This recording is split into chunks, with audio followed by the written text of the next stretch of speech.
On November 2024, shocking news came out of Kenya, and it was about the arrest of a Ugandan opposition leader in Nairobi capital after he came to attend a book launch.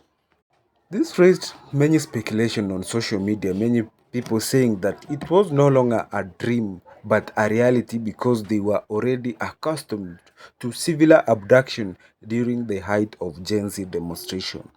By Kenyan authorities. Remember, there is no way you can take an abductee either by air or by road without going through immigration. That's why I say confidently, aided and abetted by the Kenyan authorities. Today, we have reports. In today's video, we are going to dive into story of how two people who were once friends and had common goals for Uganda became friends and enemy who are now facing it out. Dr. PCJ, the top Ugandan opposition leader, traveled to Nairobi to attend a book launch in Nairobi. However, he had other business to attend to a meeting with one of the people who claimed to be a top political sponsor. On his visit to Nairobi, Dr. Besije also had other plans. He had a meeting to attend to, and it was to meet somebody. And a book launch by the Honorable Martha Karua, who's a friend. And by the way, you should all read her book. It's an autobiography. He arrived on a Saturday, and the launch was going to be on a Sunday. Then someone he knew had invited him to meet him here in Nairobi, who is a British national, as far as he knows. And this British national said he had a group of colleagues and friends and businesses who invest in Africa who wanted to support political parties and could support their mass mobilization work, their party activity. So he was exploring this, and he was invited to a meeting in Riverside. He went. Who claimed that he worked for organization which sponsors startup and political parties in Africa. And Mr. Kisa Besije had one person who claimed to be a Briton, and they had this meeting arranged.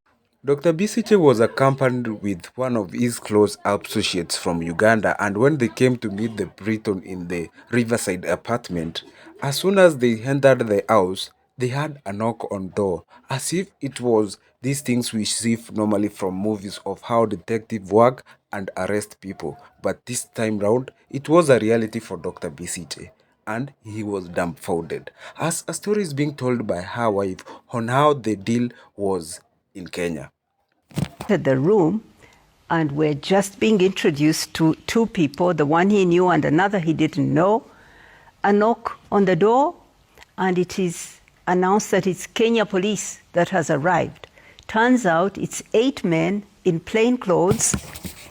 He could not tell who was who, but they say you're under arrest. On site, the police recovered some few evidences of money and even 2 old pistols. But the question is, how did these two people who once had goals for Uganda, one of them is on the throne and the other one is languishing in the prisons of Uganda, facing the military courts? This is not the first time he has faced such kind of charges. On other date, he also received similar charges. That was 2004, where he was being accused of several capital offenses, one of them being in illegal possession of guns, rape, treason, and many other charges, but 4 were the capital. So this man, when he came to Kenya, before he attended the book launch, he decided to go out for this meeting with these people who are claimed that they have interest in sponsoring political parties from Africa and even startups. So it was kind of a genuine organization with good intentions. So when they had arranged the meeting, it seems that somebody was wiretapping all this information. In that case, it was a case of betrayal. Dr. Kisa Bisije went to the meeting, and that's how he found himself in the hands of people who came and identified themselves as police. So on the same occasion, he was bundled into a vehicle. He was first photographed, then bundled into a vehicle, and they headed towards the Uganda border from Nairobi towards Nakuru. And shockingly, as our wife reveals, that while they were approaching somewhere in Nakuru, the Nairobi Malaba highway which connects to Uganda, the people who were driving him, or the one who were claiming they were police, started talking in a language which Dr. Kise Besije could understand. And that is even told them, it is alleged that he told them that they can even talk about things they hear. So they went at the border, they just passed, as her wife claims that it was something which was well coordinated and organized. He arrived in Uganda in a situation where he could barely walk, and he was bundled into the prisons, and he has his charge sheet awaiting.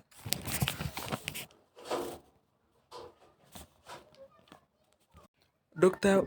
Hawaii claims that while a long time ago when Dr. Kisa Bisije was working in the National Resistance Army, they had common goals with the president of Uganda, Yoweri Museveni. And however, majority of the people who were in this organization seems to have fallen out on a way, some walking away, some resigning, and many others ending in opposition because the interests were no longer the same and things started working out differently.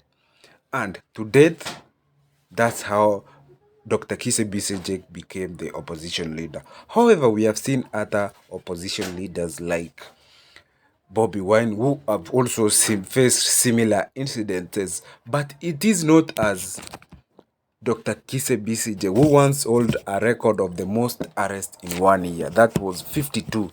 And it's like an average of arrest per week, because in a year we have 52 days. But the question is, how did somebody who just came into the airport and arrived in the country in a legally manner was to be arrested and bundled into the vehicle? There are many cases he's facing in the Uganda police and the Uganda military. So we have to wait and hear what they are going to, whether they are going to find him guilty or not. For the moment, that was the whole ordeal, and that's how it went down. If you have watched to this end, make sure you subscribe and give us support by liking this video. If you subscribe, that's how you'll get other videos in the moment we are going to post them. Every time you just subscribe a video, if I upload a video, you just get it.